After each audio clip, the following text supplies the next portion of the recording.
استغفار والا درود شریف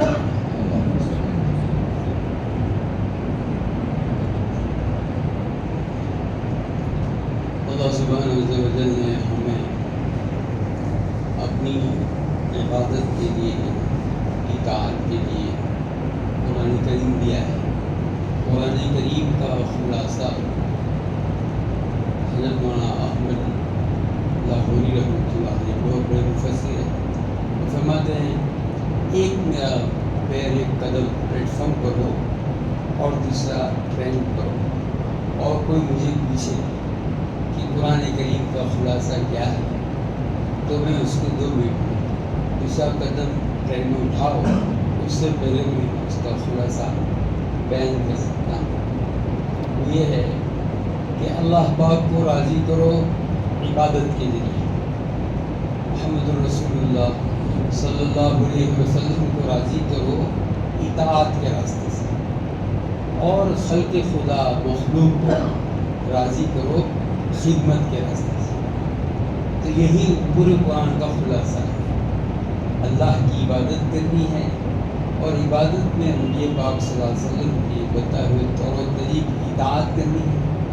اور یہ تو بندے کا اللہ سے تعلق ہو گیا ہے، خالق اور مخلوق کا تعلق، لیکن ہم مخلوق کا دوسری مخلوق کے ساتھ کیا تعلق ہونا چاہیے؟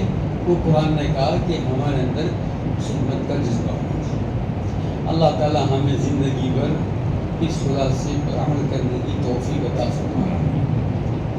عبادتیں جو ہوتی ہے وہ در حقیقت اللہ تعالیٰ کی معرفت اور اس کی پہچان کے لیے ہے۔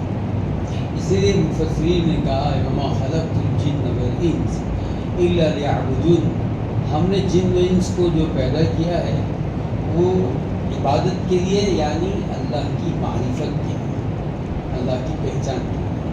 تو پھر عبادت کا کیوں لفظ استعمال کیا؟ کہ اللہ کی معرفت جو ہے وہ عبادت کے راستے سے حاصل کریں، خالی نالج کے معلومات کے درجے میں نہیں ہے۔ ہمارا پورا اسلام ایک پورا پروگرام ہے جس میں ہر چیز عملاً کرائی جاتی ہے، ہر چیز۔ خالی نالج کی بات ہوتی تو پھر ہم مکتب سے اور ہر مرتبہ بتاتے رہتے ہیں کہ قبر میں سوال ہو جائے گا 3 چیزوں کا، ہم سب کو یاد ہے ماشاءاللہ، تو سب کامیاب ہو گئے۔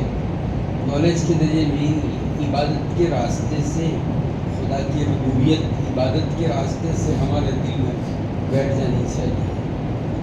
اللہ نبی پاک صلی اللہ علیہ وسلم کی رسالت وہ بھی اسی طریقے سے، اسلام پورا وہ بھی اسی طریقے سے۔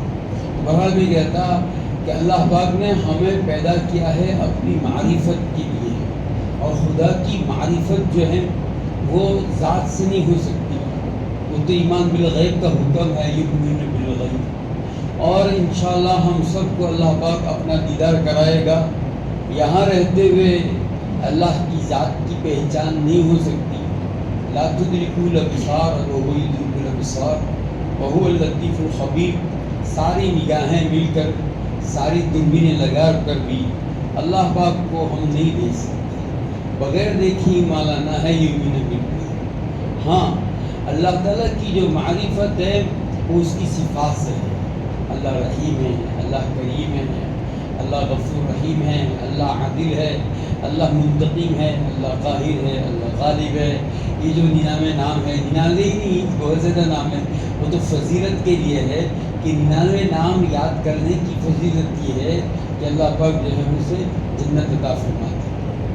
اللہ تعالیٰ ہمیں اپنی محبت عطا کرے کہ ہم کم از کم اللہ کے 99 نام تو یاد کر لیں۔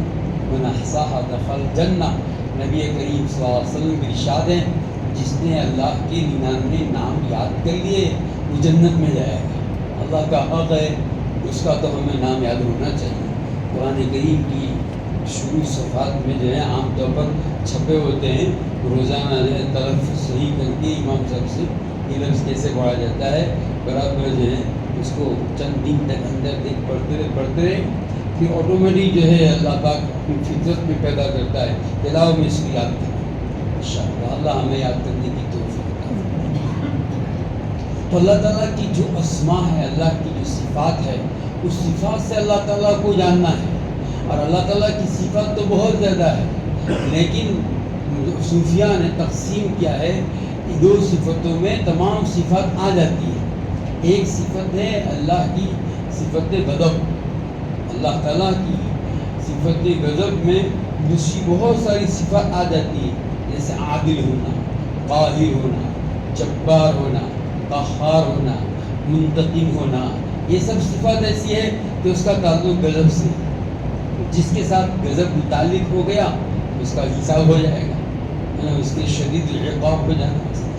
خلاصہ یہ ہے بہت ساری صفات ہے جس کا تعلق غضب میں آتا ہے، اور بہت ساری وہ صفات ہے جس کا تعلق اللہ کی رحمت میں آ جاتا ہے، جیسے خالق ہونا، رازق ہونا، منعم ہونا، غفور ہونا، غفار ہونا، غافر الذنب ہونا، قابل التوب ہونا۔ یہ سب صفات جو ہے وہ سب صفت رحمت میں آتی ہے۔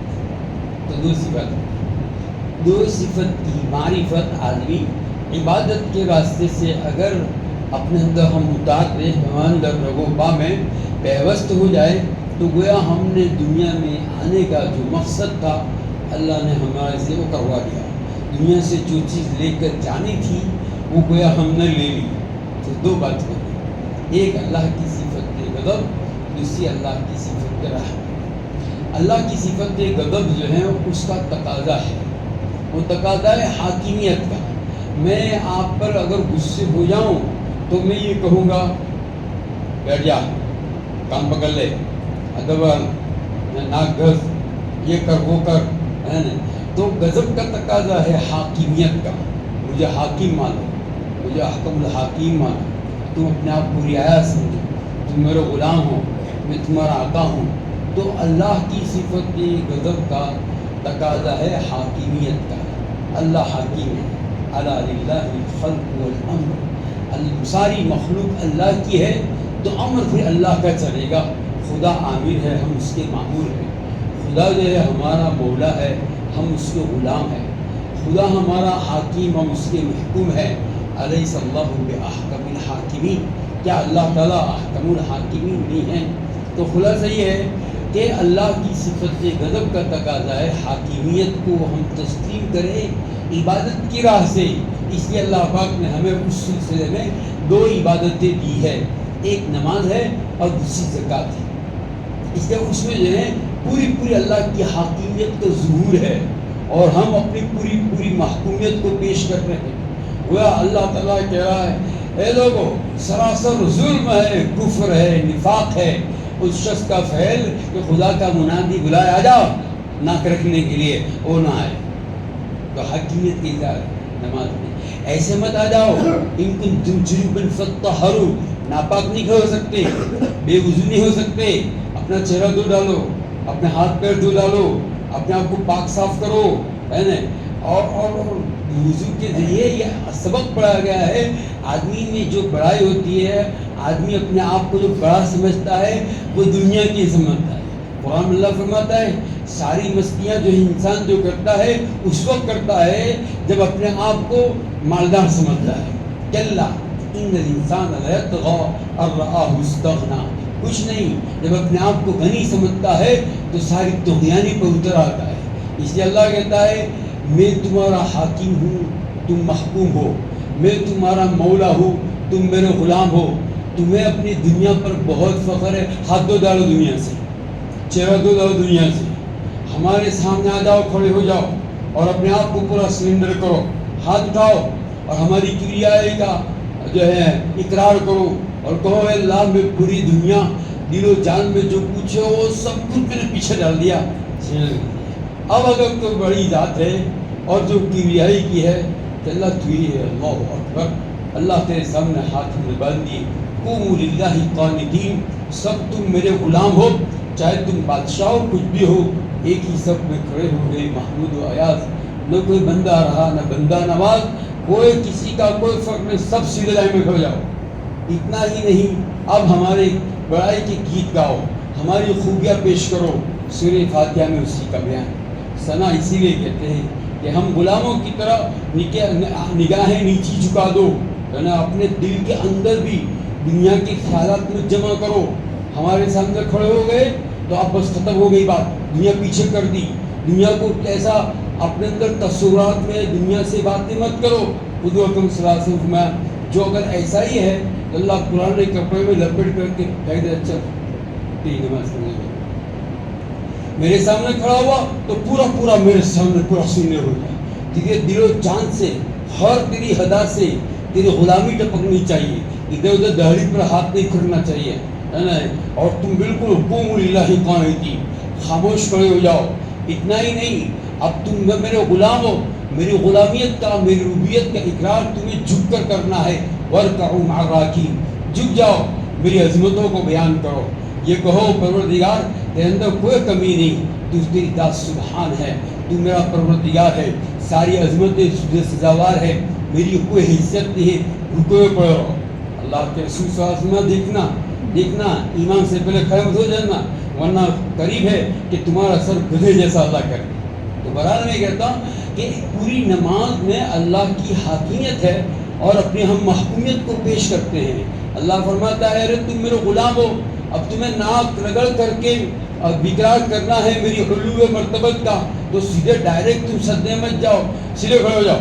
کھڑے ہو کر کے کہو ہاں میرے رب ساری حمد ساری تعریف ساری خوبیاں تیرے لیے سزاوار ہے. ربنا لک الحمد. اب امام کہتا ہے ارے تم نے سنا نہیں. تم سن رہا ہے اللہ تم کیا کہہ رہے ہو. تم نے اللہ کی حمد بیان کی. ہاں اللہ پاک نے سن لیا لیکن یاد رکھو اس کی کبریائی اس کی عظمتوں کے سامنے ہمیں جھک کر کے خالی رکوع میں نے اب سیدھے ناک تک کر دینا ہے. اشرف الوجود اشرف ترین جو ہے ہمارا انسان میں جو چہرہ ہے وہ پیشانی ہے وہ ناک ہے. ہم جھکتے ہوئے کہیں گے اللہ ساری کبریائی تیرے لیے ہے اور میری تو کوئی حیثیت نہیں ہے. میں ناک رگڑ کر تیری ربوبیت کا اقرار کرتا ہوں. تیری علو مرتبت کا مجھے اعتراف ہے. تیرے اندر کوئی کمی نہیں ہے. ساری کمی کوتاہی ہے میری ہے. میں تیرا غلام ہوں. تو میرا رب ہے. اللہ فرماتا ہے جن کافروں نے مجھے نہیں مانا ان کا کوئی مولا نہیں ہے.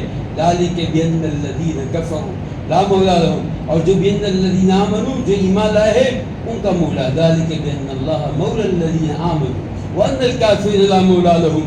تم نے گویا اپنے مولا ہونے کا تم نے اپنے غلام ہونے کا اللہ کی حاکمیت کا نماز کر کے تم نے اقرار کیا ہے. یہ پوری نماز اور پھر بعد جو تحیات وغیرہ یہ ساری چیزیں بندہ اپنی زبان سے اپنے بدن سے اپنے دل و دماغ سے اس بات کا اقرار کرتا ہے خدا میں تیرا غلام محض ہوں. تو مولا ہے اور کیا خوب مولا ہے. نعم المولا و نعم النصیر. اس لیے اللہ پاک نے ہمیں بار بار غلامی کی اقرار کے لیے اسی راستے سے اللہ تعالیٰ نے ہمیں یہ سمجھایا ہے کہ خدا کی اس معرفت کو حاصل کرو تو خدا حاکم ہے ہم محکوم ہیں. وہ ہمارا مولا ہے ہم اس کے غلام ہیں. بہرحال اس کے بعد یہ ایک حدیث پاک میں ہے کہ تم نے نماز کے ذریعے یہ اقرار کیا کہ وہ ہمارا مولا ہم اس کے غلام. اس کے اوپر پروف اس کے اوپر دلیل کیا ہے تمہارے پاس؟ کا دلیل یہ ہے کہ مولا کے پاس جو غلام کے پاس جو کچھ ہوتا ہے وہ سب مولا کا ہے آقا کا ہے. تو اب اللہ تعالیٰ فرماتا ہے تم نے نماز کے ذریعے اقرار کیا کہ میں تمہارا آقا ہوں تم میرے غلام ہو. اس کے اوپر پروف اور دلیل پیش کرو اور یہ بتا دو کہ تمہارے جیب میں وہ سب تم دے دو اپنے رب کو. وَآتُوهُمْ مِن مَاءِ اللَّهِ الَّذِي آتَاكُمْ. دو ان فقراء غریبوں کو جو اللہ نے تم کو دیا ہے. یعنی تمہارا نہیں وہ ہمارا ہے تو تمہارے ہاتھ میں تھمایا ہے تو ہمارے غلام تم سے یہ کام کروانا چاہتے ہیں. دو اللہ کے راستے میں. ابو بکر کیا چھوڑا کہ پورا لٹا دیا اللہ کے راستے میں. عمر کیا چھوڑا کہ آدھا مال اللہ کے ہاتھ میں دے دیا. تو طریقہ یہ تو 40واں حصہ تو خالی وہ بخل کی جو وعید ہے اس سے نکالنے کے لیے. یعنی پہلی آدمی بخیلی کی حد توڑ کر کے سخاوت میں آتا ہے 40ویں حصے سے. اس کے بعد تو اللہ تعالیٰ یہی چاہتا ہے ارے تم ایسے ہو جاؤ کہ دنیا تمہارے پاس رہے ہی نہیں. ایسا اللہ تعالیٰ چاہتا ہے. اللہ تعالیٰ جو ہے ہمیں سخاوت والا دل دے دے. تو میں تو آپ سے صرف یہ کہنا چاہتا ہوں کہ یہ حضور فرماتے ہیں الصدقۃ برہان کہ تم نے اپنے غلامی کو نماز کے ذریعے پیش کیا.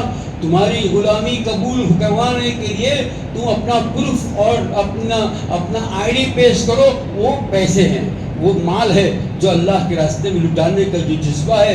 حضور فرماتے ہیں یہ تمہارے لیے بہت بڑی دلیل ہے کہ تم نے اللہ کی غلامی کو تسلیم کیا. اسی لیے حدیث میں کہا وہ بخیل جو زکوٰۃ کی حد کو نہیں پہنچا وہ بھی نہیں ادا کرتا، تو وہ بخیل چاہے ہو جائے زاہد برابر، وہ اتنی نمازیں پڑھے، اتنے روزے رکھے، اتنی تسبیحات پڑھے کہ برابر خشکی اور طری کا سب سے بڑا زاہد ہو جائے، تو بھی حدیث میں ہے کہ بہشتی نباشت بحکم خبر، گر بخیل بود زاہد برابر تو بہشتی نباشت بحکم خبر، تو آدمی جنت ہی نہیں ہو سکتا، حدیث کا یہ حکم۔ بہرحال میں تو آپ سے کہنا چاہتا تھا کہ نماز اور زکوٰۃ جو ہیں یہ دو چیزیں، اس میں اس عبادت کے راستے سے اللہ کی صفت حاکمیت کو بندہ قبول کرتا ہے، اپنی محکومیت کا، اپنی غلامی کا اقرار پیش کرتا ہے۔ اور دوسری جو دو عبادتیں ہیں وہ ہے رمضان روزے اور دوسرا حج۔ یہ دو چیزیں جو ہیں اس میں اللہ کی صفت رحمت، اللہ کی صفت رحمت کا ظہور ہے۔ یہ کہا گیا اللہ ارحم الراحمین ہے، اس رحمت کا تقاضا ہے محبوبیت کا، کہ اللہ ہمارا محبوب ہے اور ہم اس کے محب ہے، اللہ ہمارا معشوق ہے ہم اس کے عاشق ہے۔ تو اللہ تعالیٰ سے محبت کے لیے سب سے پہلی شرط یہ ہے کہ اللہ تعالیٰ کو جس چیز سے عداوت اور دشمنی ہے اس چیز کو تم ختم کرو۔ اللہ تعالیٰ کو کس چیز سے دشمنی ہے؟ ہمیں اگر کسی سے محبت ہے تو محبت کا سب سے پہلا طریقہ کار ہوتا ہے میری اور اس کے بیچ میں جو چیز آڑ اور جو چیز رکاوٹ ہے اس کو ہٹاؤں۔ اللہ کی محبت میں اور ہماری محبت کے بیچ میں کیا چیز آڑ ہے؟ وہ دنیا کی محبت ہے، تو دنیا کو ہٹاؤ۔ اور دنیا آدمی استعمال کرتا ہے دو چیزوں سے، کوئی کتنا بھی بڑا، کتنے بڑے پارٹی ہو، کتنا بھی بڑا مالدار ہو، کروڑ پتی ہو، لیکن دنیا استعمال کرتا ہے دو ہی چیزوں سے، پیٹ سے شہوت بد، پیٹ کو پالتا ہے، اور شہوت فرج اور شرمگاہ کی شہوت کو پورا کرتا ہے۔ اس کے علاوہ کوئی اور چیز تو ہے نہیں۔ کوئی کتنا بھی مالدار ہو تو یہی کرے گا، عیش عیاری کرے گا اور کھائے گا پیے گا۔ تو رمضان کے ذریعے اس آڑ کو روزوں کے ذریعے ہٹایا گیا کہ اپنی خود کی حلال بیوی منا، اپنا خود کا حلال کھانا منا، وہ دنیا کی محبت ہٹانے کا بہت بڑا سبق ہے عملی طور پر رمضان کی روزے۔ اللہ تعالیٰ جو ہمیں سمجھا دے، جو میں سمجھانا چاہتا ہوں اس سے اچھا اللہ تعالیٰ آپ کو سمجھا دے۔ بہرحال میں کہتا بندے اور المعبود کے بیچ میں جو چیز اللہ کی محبت میں جو آڑ ہے وہ دنیا کی محبت ہے۔ حب الدنیا رأس کل خطیہ، نبی پاک صلی اللہ علیہ وسلم فرمایا محبت کی دنیا کی محبت تمام برائیوں، تمام اللہ کی نافرمانیوں کی جڑ ہے۔ روزوں کے ذریعے یہ جو دنیا کی محبت ختم ہے۔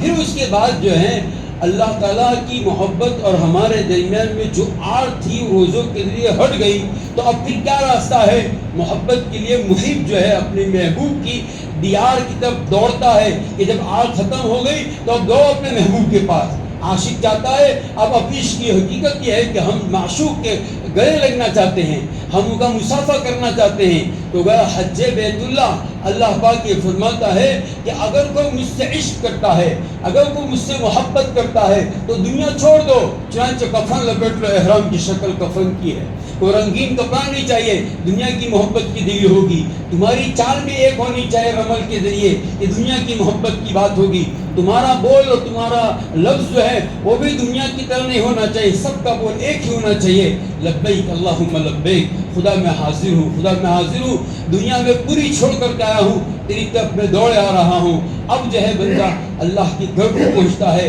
حضور اکرم صلی اللہ علیہ وسلم فرمایا جس نے حجر اسود کا استلام کیا، جس نے اس کی تقبیل کی، گویا اس نے اللہ تعالیٰ سے مصافحہ کر لیا، اپنے محبوب حقیقی سے ملاقات لے لی، اور جو ملتزم کے پاس چمٹ گیا تو گویا وہ اللہ تعالیٰ کے گلے معانقہ میں کر لگ گیا۔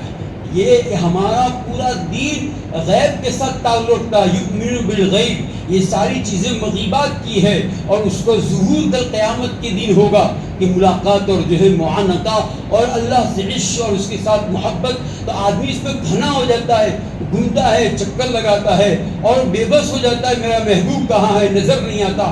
میرے محبوب کے لیے اپنی جان آخری درجہ یہ ہے کہ آدمی اپنی جان دے دیتا ہے کہ محبوب کے نام پر محب آپ اپنے عشق میں اپنی جان لٹا دیتا ہے کہ بس اب میں تیرے پاس آ رہا ہوں، آنے کی ہی سبیل ہے۔ لیکن اللہ نے رحم فرمایا ہے لا تقتلوا انفسکم، اے لوگ اپنی ذات کو خود سے قتل مت کرو، تو اپنی جان تو دے نہیں سکتے، کہا تم ایک جانور ہی کو پیش کرو، دم تمتع، یعنی جو فمن تمتع بالعمرۃ الحج فما استيسر من الهدی، جو حاجی جاتا ہے اسے یہ کہا گیا ہے کہ تجھے ایک جانور دینا ہے، اور وہ جانور گویا تو اپنی جان بنا کر کے اللہ کو پیش کر رہے ہو کہ اللہ تو میرا محبوب حقیقی، میں تیرا محب، تو میں تیرا عاشق زار، اب جو ہے تیرے لقاء کے بغیر، ملاقات کے مجھے چین نہیں ہو سکتا، میں یہ جمیلہ جو ہے پیش کر رہا وہ نہیں، وہ میں خود ہوں، انی وجہت وجہ للذی، اور آدمی دعا یہ کرتا ہے کہ وہ جانور نے بلکہ میں اپنی ذات دے کر روح کر دی،